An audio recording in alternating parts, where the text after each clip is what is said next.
kill me. Baby, okay. Yeah, you're looking at the truth, the money never lie. No, I'm the one, yeah. I'm the one early morning in the gun. No, you wanna ride now. I'm the one, yeah. I'm the one, yeah.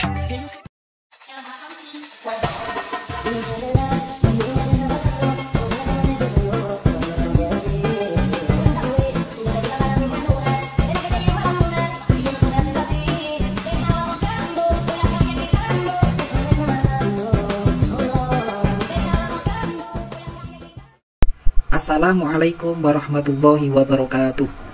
Salam sejahtera kepada kita semua. Perkenalkan, kami dari kelompok 4 kelas B18 akan melaksanakan presentasi mata kuliah Filsafat Pendidikan Islam yang diampu oleh Bapak Dosen Dr. Andes Al-Ghazali SAGMM. Judul dari materi presentasi kami adalah aliran-aliran dalam filsafat pendidikan, perennialisme dan esensialisme, progresivisme dan rekonstruksionisme.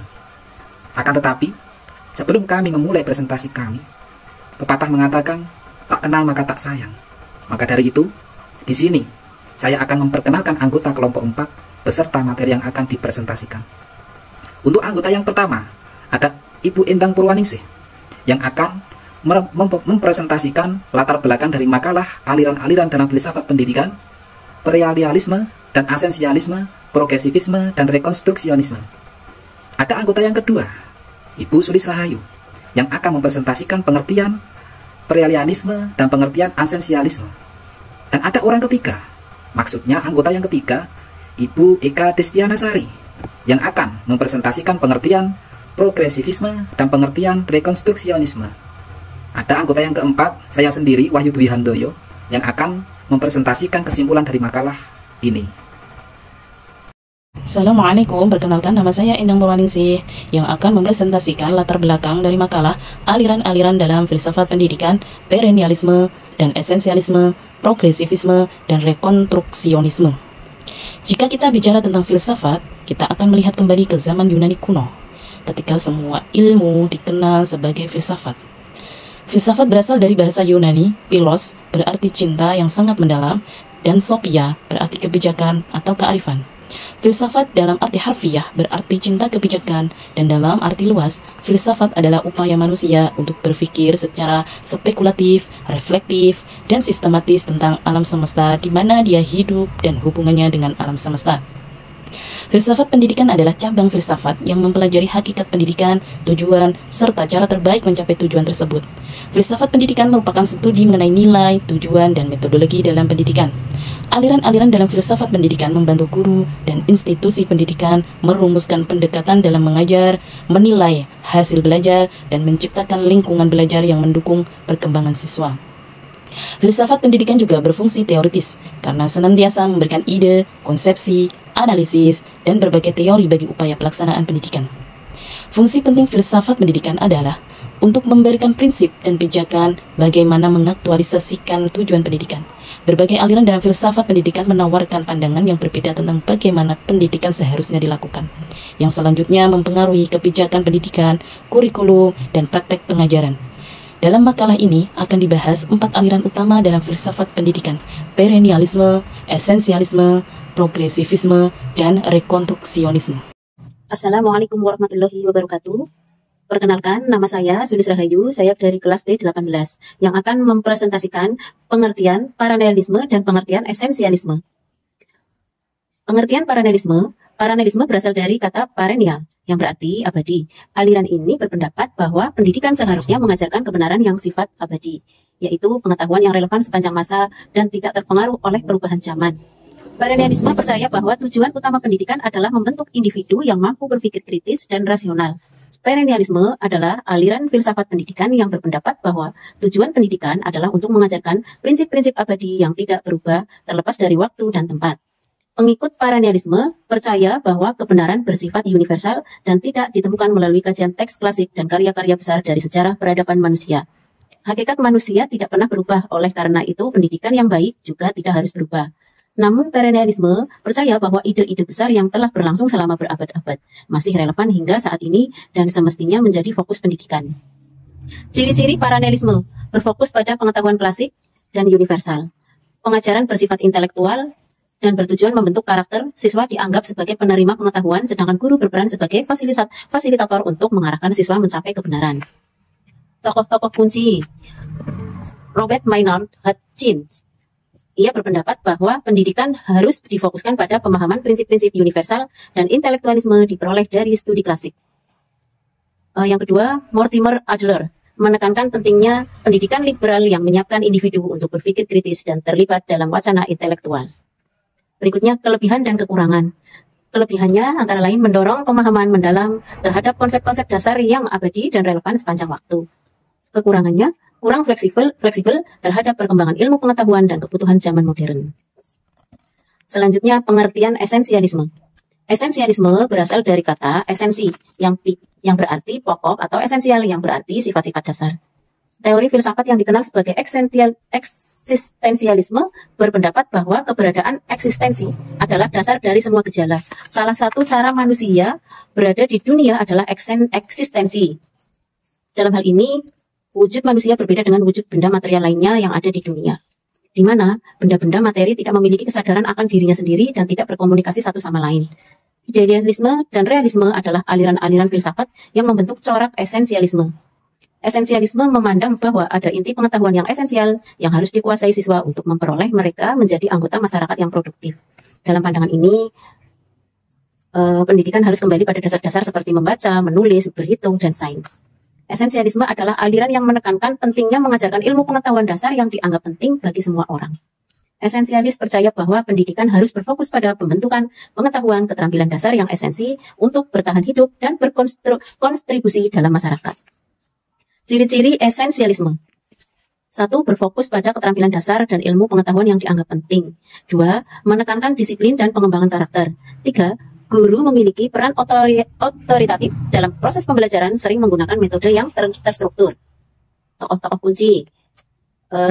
William Bagley menyuarakan pentingnya pengajaran disiplin yang ketat dan menyeluruh dalam subjek-subjek inti seperti matematika, ilmu pengetahuan, bahasa, dan sejarah. Kedua, tokoh E.D.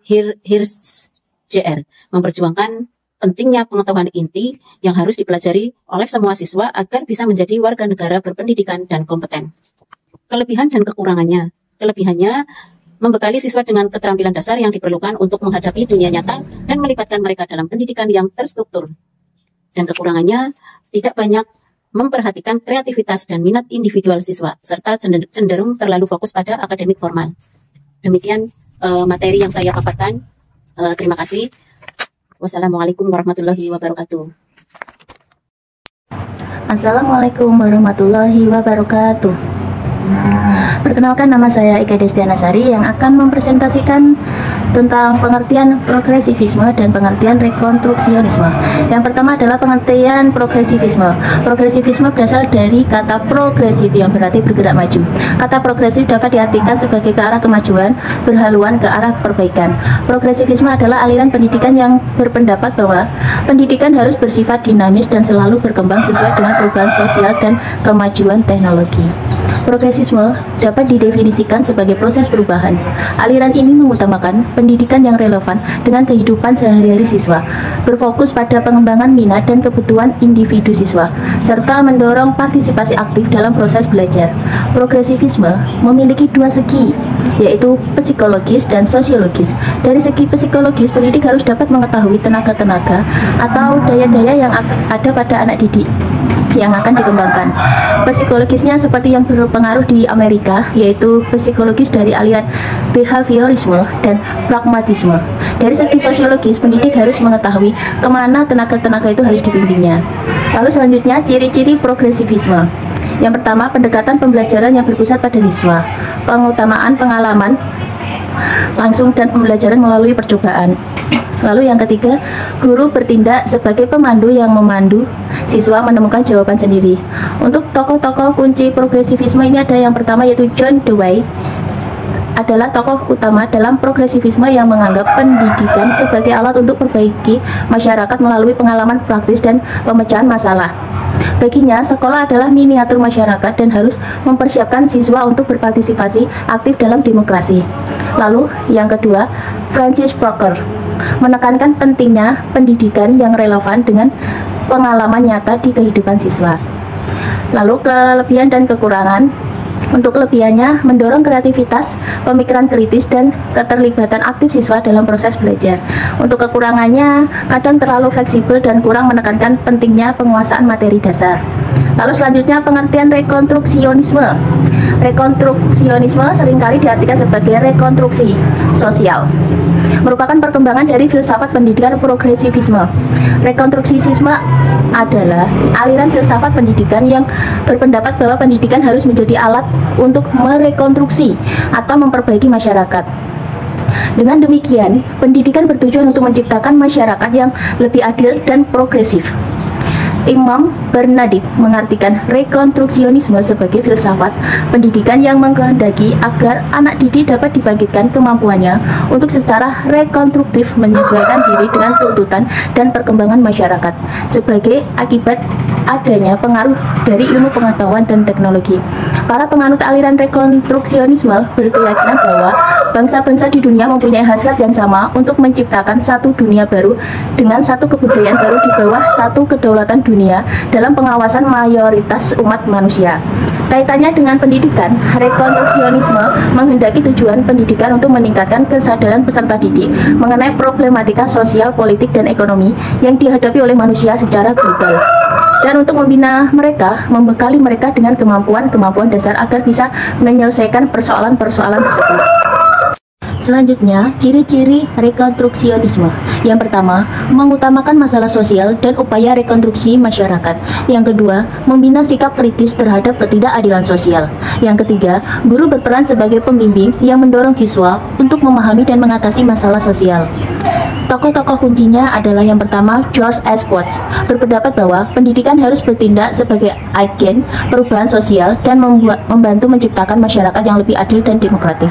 Lalu yang kedua, Theodore Bernard, salah satu pendiri rekonstruksionisme yang menganjurkan bahwa sekolah harus aktif berkontribusi dalam rekonstruksi sosial dan politik.